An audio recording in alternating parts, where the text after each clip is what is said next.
we're just tradespeople doing work, right? And for us to be able to share it with others and say, yeah, this is the best way, but sometimes being like Dave Barefoot and saying, I got to get this unit working. I don't have the right part right now, so I'm going to get it working the best way I know how, right? That's also just as beautiful from my perspective. I think we're recording. He says, yeah, it's always a thumbs up. So don't include that. No.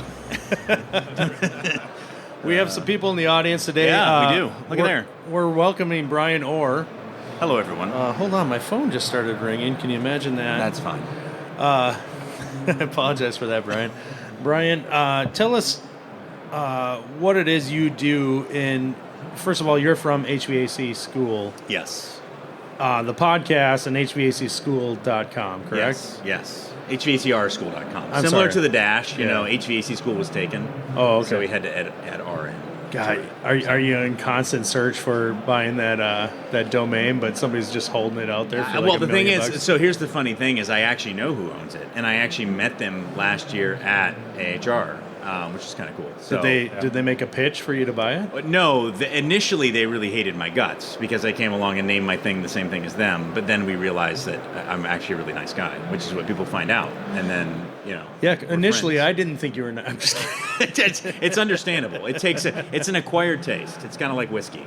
No, the acquired taste is a good description of myself, that's for sure. I acknowledge that much. Everybody, welcome to the Make Trades Great Again podcast, where Andy Mickelson and I have 2 shows a week, go everywhere you can stream your audio and video on YouTube. So we're welcoming Bryan Orr, the infamous Bryan Orr. Infamous, yes. I've been listening to your podcast for quite a while. I haven't got every episode. I'm not going to pretend I have. Then I can't even speak to you. I only accept people who have listened to every single episode. I think your latest episode though is so on point for leading into AHR, and then just the industry in general. And that was, if you don't remember what your latest episode was. I don't actually remember. I was hoping you were going to tell me. Dual fuel systems. Dual fuel. Yeah, that was a great one, actually. Brad was your. Was his Tom from Copeland. Copeland. Yes. Yep. And it was a very Tom Segura. He's a real fan. Sorry. It was very interesting though, because I think he did an awesome job, which is kind of the point I'm bringing up, is what you have done for years is really explain not just the buzzwords of covering the topic from a 10,000 foot level, but really getting into what's important. He called it out right at the end, like, look, this isn't. Heat pumps are very interesting, and there's limitations, but there's also a lot ahead of us that's to look forward to. Right. And the whole topic being dual fuel systems, I thought was really informational, and it helped me out actually, because it's something I just did at my own house. Oh, nice. In a cold climate. So really, that whole podcast episode, if you haven't listened to it, check it out. It was dual fuel systems. Yeah. You know, are they really the solution. The way to go? Yeah, the something solution. like that. Yeah, some title like that. How is it for you when you're thinking of topics, ideas, people to have on? How do you go about kind of just getting that information together and planning out ahead of time? Is it related to what you guys are doing with your trainings? Yeah. Yeah, it's super chaotic. It's way more chaotic than I think people imagine. It's usually something like, oh, crap, like, I realize I don't understand this, or, oh, shoot, we just made this mistake. That's where most of it stems from. And actually, all of my training since the beginning of my career has been that way. You notice that you don't know something as well as you hoped you did. And a lot of times early in my career, it'd be like you'd have an apprentice that you'd be working with in your truck, and they'd ask some question, be like, of course and you'd start talking like you were all confident, like, actually, I don't know, and so let me research it. And that's always what I create stems from. It doesn't come from this place of being an expert. Like, oh, I know this like the back of my hand. Now, it can actually develop into that over time. Sure. Right. But usually being curious about something, I'm like, yeah, actually, I should know this, and I don't. That leads most of the content that we're doing. At this point, it's more than just me. So we have a whole team of people who help, and then at my company, we're really blessed to have a wide range of different competencies, and so they kind of often bring things to me and say, hey, this should be a podcast, and then that kind of sources it from there. Well, you bring up your company, and something we haven't talked about yet is your start in this industry is you are a contractor in Florida. Right. And what is your, give us just a lowdown on what your contracting business is, or how it's kind of positioned in your marketplace. Yeah, so increasingly we're becoming a unicorn, like where there aren't other people like us, and that wasn't how it was when we started. But we do residential HVAC in a kind of a local market in Orlando. Statewide, we do general contracting, we do HVAC and commercial, we do grocery refrigeration, we do electrical, we do controls, we do plumbing. And those are all kind of integrated teams to serve a particular set of verticals. And our most common client base is grocery stores. So you would know the names of our biggest clients. And so when we kind of identify clients who we want to work for, where the margins are tenable, where the work is the type of work we think we can do, and then we really just embrace those clients and figure out ways to serve them. So what's gotten increasingly more strange is that all of the companies like us are getting snapped up by private equity. They're getting rolled up. They're getting just aggregators, all this stuff, and I have absolutely no interest in that because that's absolutely not the reason why I'm doing it. A check, what would I do with that? I mean, I put my name on a boat. I don't know. It just seems dumb. I like doing this. I like teaching. I like growing the business. So we've gone from 3 of us in 2005 to almost 300 of us today. That's the business. So. That's amazing. That is pretty awesome growth. It's interesting that you mentioned it a minute ago about, it's not like you have a book of ideas for podcasts and for training, and it seems like it's cool to be able to find a problem, right? Diagnose the problem, and then go, wait a minute, we need to pump the brakes for a second. Let's really think this through, right? And then let's share that. Because you're not the only one to have that problem. Right. Right. And often I think about, I put myself back in I started in the trade. I was homeschooled. I graduated high school when I was 16. I went straight into trade school at 17. I was in a truck before I was even 18.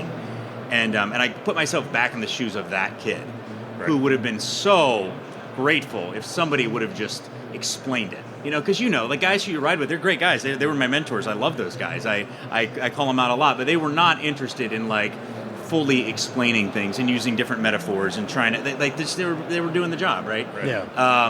And so if I would have had those resources, that would have been so helpful. And so that's what I try to provide, is try to serve that kind of younger version of myself. When you were coming up, though, did you have 1 or 2 people that helped train you along the way that stuck out more than others? So would it? Of course, you have your own voice and you've developed that over time. But would you think that you lean on maybe 1 or 2 person, or you kind of think of them when you think back, or as you think forward in the next kind of topic, or how you're going to present something? Oh yeah, and what's super cool is, and this is part of this whole community thing that we get to do, is that early in my career, it was Dave Barefoot. I mentioned Dave a lot. He probably never listens to a thing I do. He probably never thought about me in 10 years, right? But Dave was an old refrigeration tech and from Pennsylvania, and he was really, really helpful to me. He was very kind to me. He wasn't the guy I got to ride with all the time, but he was old school still. And he would do, and hopefully if he hears this, he's not bothered by it, but he would do this thing where he'd say, look, I'm about to do something that I'm not supposed to do. This is absolutely not what you should do, okay? But here's why I'm doing it, and he would do it anyway. And so there's a lot of stuff that probably shouldn't have been going on. But it's still, he was very good about that. But then fast forward to kind of when I started this whole journey, people like Jim Bergman and David Richardson and Eugene Silberstein and just on and on and on. I could just keep naming.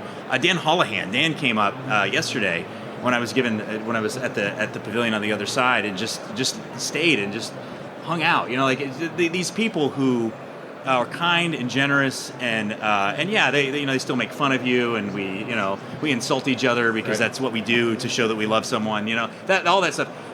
Those are the people now that I look to, and I'm just absolutely blown away that I get a chance to interact with these people who I view as giants, and who have done so much for me. There are a lot of people, and they attend these events and stuff, but so do now, as we see more and more, as you've been coming to these events for years, as we have, Andy and I have too, you see more and more of this community building. You brought up the community a minute ago. Is it exciting to you? I mean, I know the answer is yes, but you're helping build that too.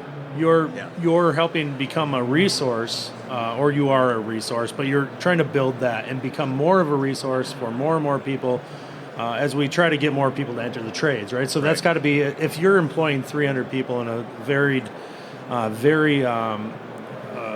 big business like that down in Florida, I got to imagine labor is your number one key. And then, so are you tasking your business? Are you requiring them to are you providing all the training in-house? Yeah, so obviously I would be a complete hypocrite if I didn't make training a massive priority within my own business. But the realization that I've had over the last probably 3 years, it's been a weird 3 years. It's been a rough 3 years. Is just realizing that I can't do it all. I bring to the table who I am. I'm a very pointy person. I have really strong points and I have really weak points. And so I have to make sure that Kalos is top to bottom a training organization. And that's not just me. So at one time, I would grab the reins all the time, be like, I'm going to give this class, and realizing that actually doesn't serve the business best. So we've actually gone out and hired a lot of trainers and made them leaders in the company. And the new culture is training is just something we do constantly. We do it in a structured fashion, but honestly, I think most of us would attest to structured education is important, but it isn't the main thing. The main thing is, what are you learning in the field, and are good practices being reinforced? Are you being consistently coached and reinforced in best practices? And that's when we first started doing this. When I first started doing the HVAC School podcast, there was only one other HVAC podcast. It was like engineering related, and I got so much flack. People would say, like, you can't learn HVAC on a podcast. I'm like, right? Obviously, I know that. Trust me, I know that.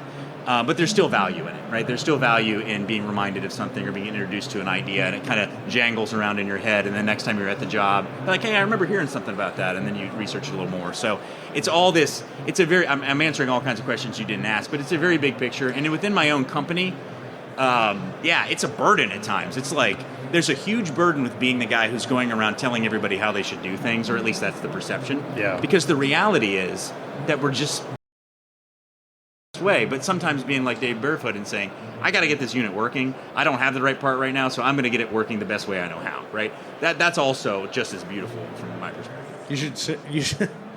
You should see what happens when you share that kind of stuff on social media. Oh my God! Trust me, I know. I have. I know what happens. Yeah, it's the comment section can go pretty crazy. Yeah. and fast. Yeah, all the super techs out there, man. They know how it should be. For sure. Yeah. Well, it's interesting. I mean, we were talking about this yesterday at Cleffy booth, was how our training has changed.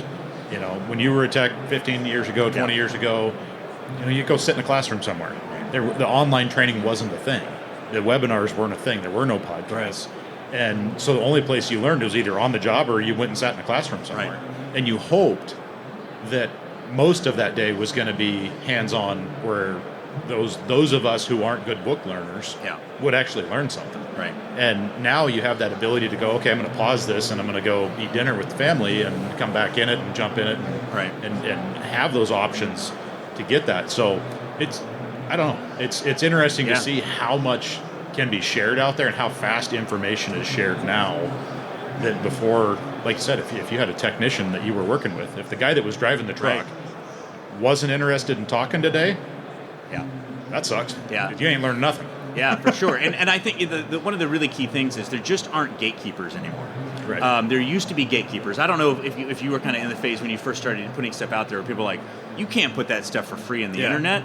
Like, you should have to pay for that. What happens if a homeowner kills themselves? All that kind of stuff. Right. When it's hilarious because, like, how long has Home Depot and Lowe's been around? Like, give me a break. Yeah. People are doing all kinds of stuff on their own houses. Let them do it if they want, right? I don't care.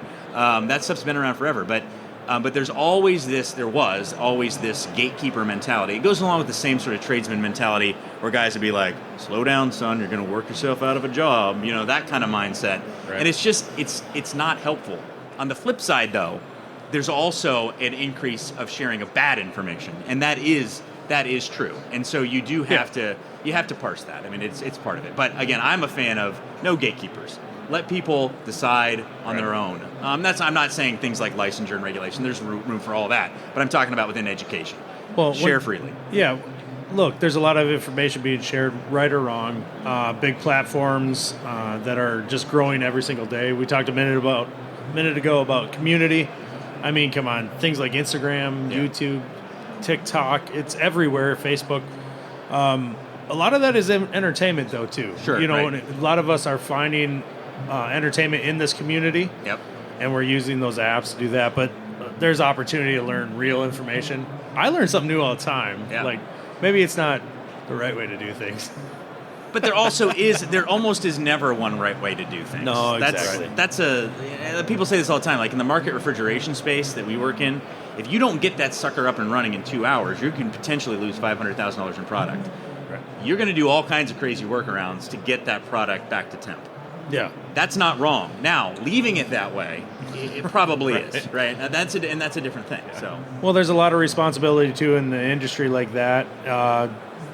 Bringing the show into it that we're standing here today. You're probably able to research some new equipment, new technology, new controls, new methods, things like that at a show like this for a business like yours, I would imagine. And so another good reason that a resource like this is not just about community, although we've seen a lot of that built here, but it's so we can run our businesses. Yeah, right. It's very practical. We got to provide for our families. We want to build something, right? There's nothing wrong with that. I give a lot of this messaging as sort of kumbaya messaging. It's like, oh man, we all just hold hands and help each other.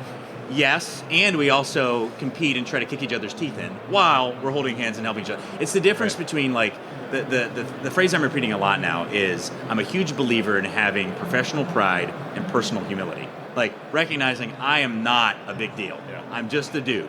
And I could do something and think that it's the right way and then later learn that was stupid for some reason. And I should be happy that I learned that rather than be like, well, I've done this for 30 years and I've never had any problems. It's like, look, we can all learn from things. But on the other hand, professional pride means that we care about the work we put out there. We care about our businesses and we do defend that. That is something that we put value in, and that's a big part of all this too. It's like, I'm trying to build a business, trying to do something for my family. Well, caring about what you do and then learning from each other, that can go hand in hand though. Yeah. And so even no matter your platform, whether you're listening to a podcast and you don't agree with the host or what they're saying, if you stop and think about it, you can still walk away in disagreement, but you might learn even a little bit about yourself sometimes. That's a lot of what I do is I listen to it and I go, oh, well, I'm the one he's talking about right now. And I probably could learn from that. Well, I mean, it's interesting. You mentioned it a minute ago about you see something that you've done 20 times or whatever, and it jangles something, and you're like, okay, wait a minute, what if I did it this way? Yeah. What if we took this entire process that we've been doing for 20 years and just threw the whole thing out and let's just change directions? Right. Because now all of a sudden something in the very beginning makes more sense. And I mean, we've kind of taken that, in my business, it's been the thing that we're looking at. Right. How do we do it better? Right. We do a pretty good job now. We're profitable. How do we do it better? Yeah. Let's not just do something new. Let's keep doing what we're doing, but do it better. Yeah. And the way businesses are ran too is changing constantly with just bringing more and more technology into industries like plumbing, heating, where it was very paper and pencil. Yeah. 20 years ago. It can't be that way now. If you're running a business, you don't get to 300 employees and expand into different industries by doing that. But small service companies like my own, I mean, if you're running out of a notebook, then honestly, you're not long for life in that industry for sure. Right. And so training's a big part of that. As you move forward in 2024, 2025, maybe you're planning farther out, but you do an annual symposium for HVACR school. Yes. And that's coming up. Yes. Next week, actually. Yep. And so that is tell us a little bit about that. And then are there anything else on the horizon? Yeah. Yes. So first I'll talk about the symposium. The symposium really came from, I'm going to pay homage to a couple events that I went to that sort of inspired it. HVAC Excellence Conference, which is in Vegas. That's one where there was really great training. Like I got to interact with these really amazing teachers, and I loved that. Then I went to the Westford Building Science Symposium, which is very much like a community. Like they stay up late, they I don't want to say there's alcohol involved, but there's definitely alcohol involved. They have a good time, and there's a lot of that sort of like people just getting around a table and just working through things, and some of it's not work related, but a lot of it is related to building science. So I went to those two events and I was like, man, I really like aspects of both of these. And so what we did is we just opened up our shop. We put a tent in the parking lot. We stopped doing business in our shop for 3 days, which ticks everybody off. And we just bring people in from all over the country. 250 in-person tickets is all we can sell. We sold out 6 months ago, or 6 months ago. And we have a waiting list of 300, but we also have a virtual version. We film all of the sessions. We have kind of a community around that. And so it's a lot of fun. I mean, it's just nerdy. When I say nerdy, I don't mean like we're tradesmen, so we're not like, but we just get excited about talking about what we do. It's a place that people understand you. They understand the challenges you face. They know what it's like. And it's a lot of fun. But what's especially cool about the symposium, and this is the final thing I want to say about that, is that the speakers, they don't speak and then like leave or hide. They speak and then they go to other sessions and then they hang out and they talk to each other. And that's very rare. And that's the thing I like best about it, is just the community element that then drives actual relationships and progress. There's a lot of people have gotten jobs there, gotten connected to new industries and all that by being there. And that to me is super fun. So absolutely. Who's buying tickets to the event? Are they new, green techs, people that have some experience? They want to build on that experience, or is it kind of everybody? It's everybody. I mean, we have it's interesting. There's like a regular HVAC service cohort, and a lot of them are very early. There's like a commercial HVAC and refrigeration cohort. So there's like the VRF, VRV guys and the market guys. And then there's a building science cohort, which is mostly residential building performance guys. And you would think that these people have nothing to share with each other, but when you start to break it down, it's a lot of the same stuff. I mean, it's a lot of commonality there. And that's actually another thing I like, is that people have an opportunity to sort of jump streams a little bit and see, like, oh, actually that relates to this, and some neat things happen there. But yeah, it's everything. A lot of it are probably greatest concentration would be nerdy, residential focused HVAC guys who really want to solve big problems in houses that have pretty severe issues. But then there's everything else as well. You said 250 in person. 250 tickets? In person. Yeah. But you can also attend online. Yes, online is unlimited. It's $22 for everything. There's going to be certificates for every single individual thing. You take a quiz, you get a certificate. For people who like that for continuing education, either for NAID or if you're an educator, that kind of thing, you need that. So we try to make it pretty interactive and pretty high quality on the virtual side. That's fantastic. It sounds huge. I'd love to get involved with something like that. Well, you're always invited. So I just have to buy a ticket. No. You're in. Yeah, you're in. So moving forward, is there anything you want to talk about? You certainly don't have to have an answer to the question, but I mean, are you going to build on what you're doing? Are you even thinking about other things that you're not doing, you hope to do one day? Yeah, no, I'm absolutely, it's a problem for me. Like I'm not, when I say it, people are like, haha, no, like it's an actual problem for me to say, okay, stop. Like, why? Why are you doing this? Why does this matter? My wife's usually the one who's saying that. Like, look, I love it. She's super supportive, but like, okay, at some point, stop it. But that's where my big focus over the next 5 years is to build a new campus and a destination training center. So a campus for Kalos, my business, but then have a destination training center there. And I'm super excited to do crazy things like having on-site housing for people who come in with every different type of system, whether it's electrical, plumbing, HVAC, hydronics, everything, in the actual houses you're staying in.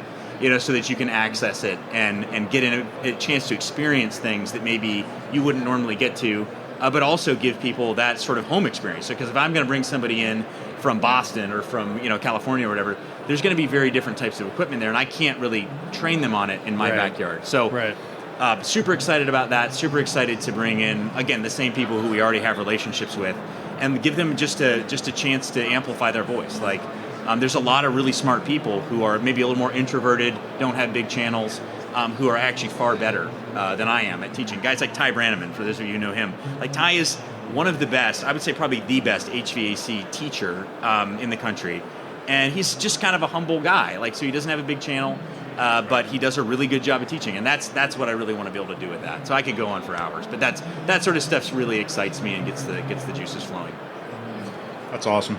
It is awesome. I know you have a big family, and not to get personal, but are any of them working in the business, or are they all too young yet? Everything is personal with me. So I have 10 kids, and my four oldest are actually all in the business. That's crazy. And I didn't push any of them into the business. They're in it, and they're all in different areas. Like my oldest son is a market refrigeration tech.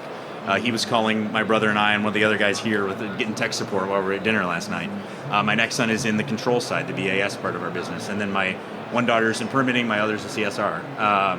And yeah, it's really awesome. Like it's great. And my dad is in the business too. He's one of the three founders. So me, my dad, and my uncle started together. And family business, really sucks sometimes because you cannot hide, you cannot get away from it. Right.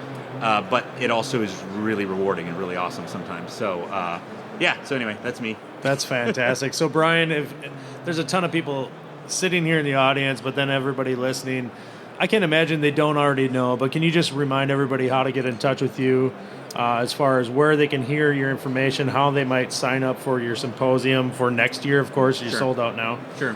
Smoke signals is probably the best way. That's what I prefer.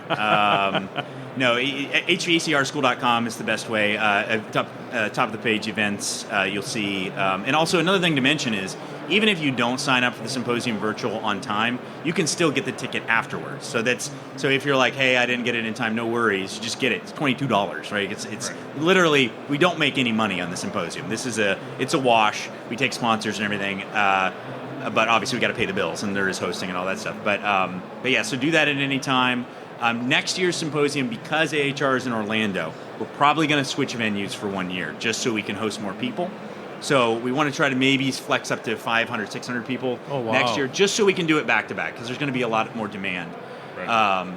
Because you'll have people in town maybe already. Right, they will be. I mean, we did that 4 years ago, and that was the first time we ever did it, or 5 years ago, whatever it was. COVID always throws out. 5 years ago, that was the first time we ever did it, and we sold out, and it was the first time we ever did it because it was in Orlando. So I can't even imagine this next year. But yeah, I would suggest getting your tickets early as soon as they're on sale. I announce on social and all that stuff.